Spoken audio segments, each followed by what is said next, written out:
Spring 1942, Japan commands an empire from Manchuria to the gates of India, shattering British power at Singapore and capturing 80,000 Allied troops in a single blow.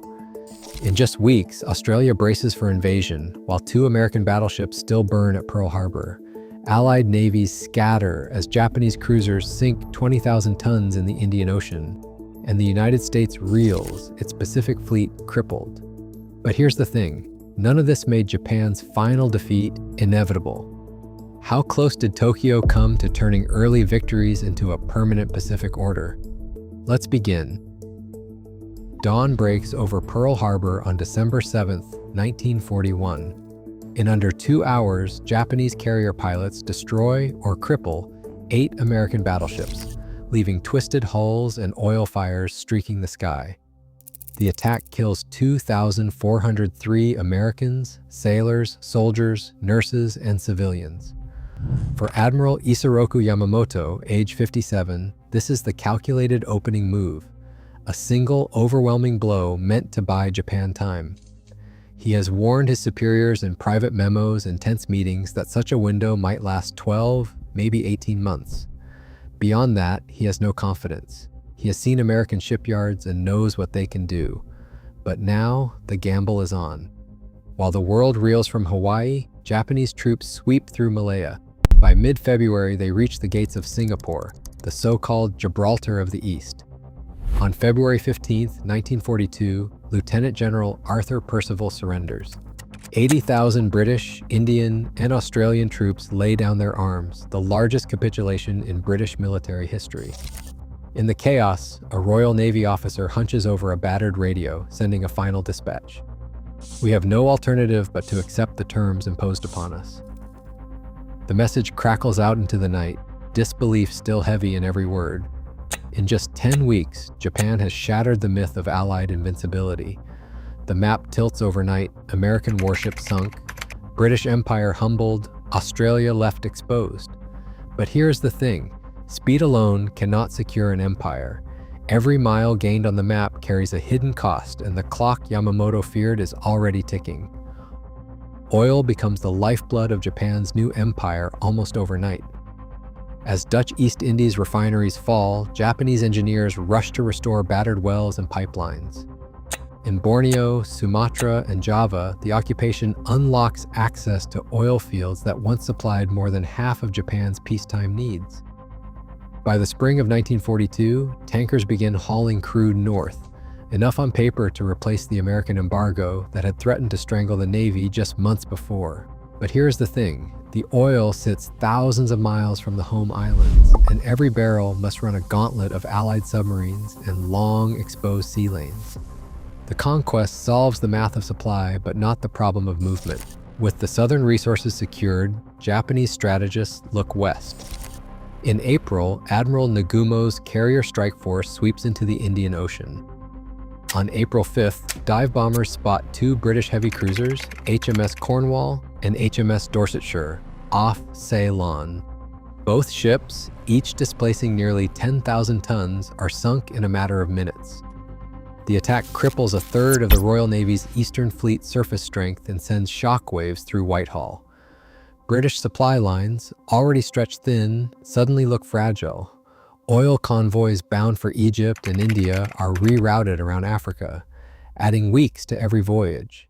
For a moment, the illusion flickers that Japan might reach beyond the Pacific, even threaten the arteries that feed the Allied war in North Africa and the Middle East. In London and Washington, panic is real. The Indian Ocean, once a safe highway, now feels exposed. Proof that Japanese power can reach almost anywhere, and that no front is truly secure. At dawn on June 4, 1942, 4 Japanese carriers, Akagi, Kaga, Soryu, and Hiryu, steam northeast of Midway, decks bristling with bomb-laden aircraft. Admiral Nagumo, age 55, stands on Akagi's bridge, caught in a dilemma that will define the war. His scouts report American carriers nearby, but his bombers are already being rearmed below deck for another strike on Midway Island. Every minute spent shifting torpedoes and bombs is a minute of mounting risk. Above, the air hums with tension. Yamamoto, the architect of this gamble, is hundreds of miles away on the battleship Yamato. He has warned again and again that Japan's window for decisive victory is measured in months, not years.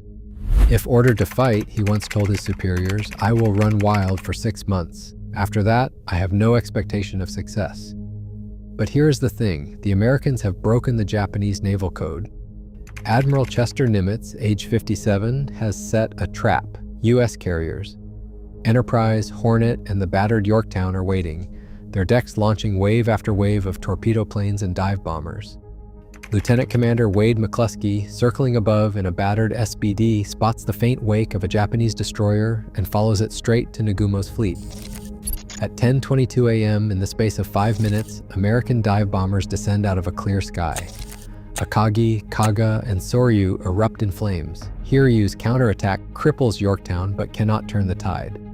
By nightfall, all 4 Japanese carriers are lost, along with nearly 300 irreplaceable veteran pilots. The heart of Japan's naval air power is gutted in a single day.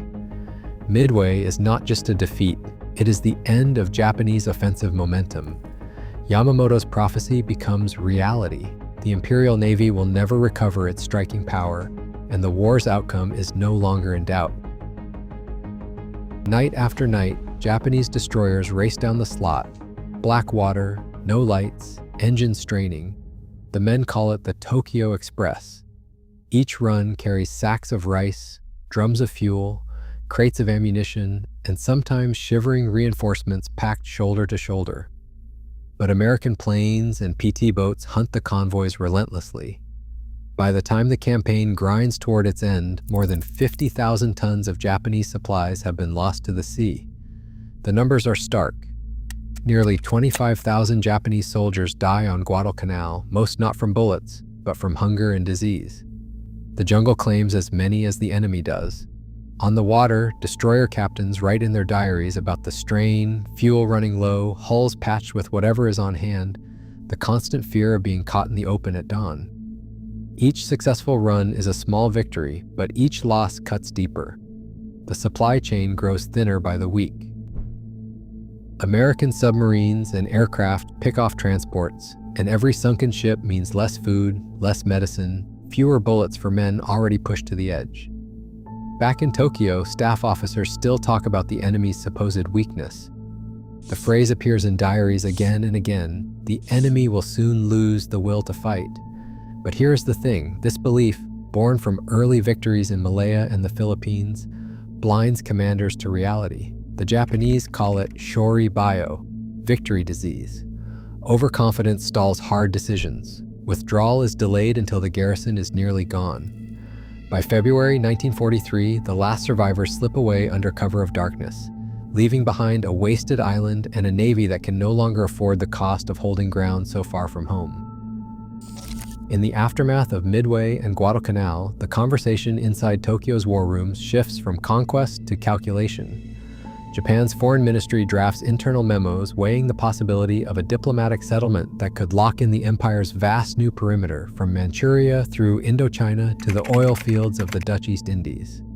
Some Navy officials, still reeling from carrier losses, quietly circulate peace proposals in the summer of 1942.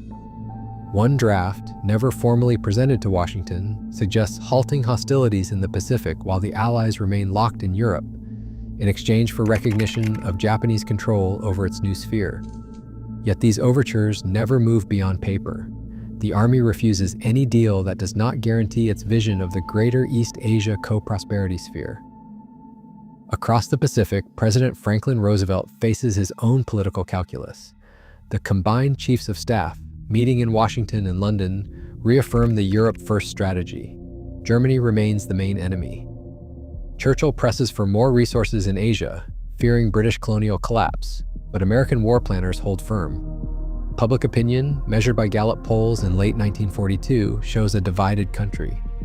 Nearly half of Americans say they would accept a negotiated peace if it meant avoiding further losses, while a growing majority, spurred by Roosevelt's speeches and the memory of Pearl Harbor, begin to demand unconditional surrender. The diplomatic window narrows with each passing month. After Midway, the Allies sense that time and industry are now on their side.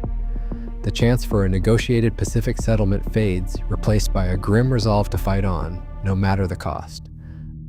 American shipyards work around the clock, launching warships at a pace Japan cannot match. For every Japanese carrier completed, 10 American carriers enter the water.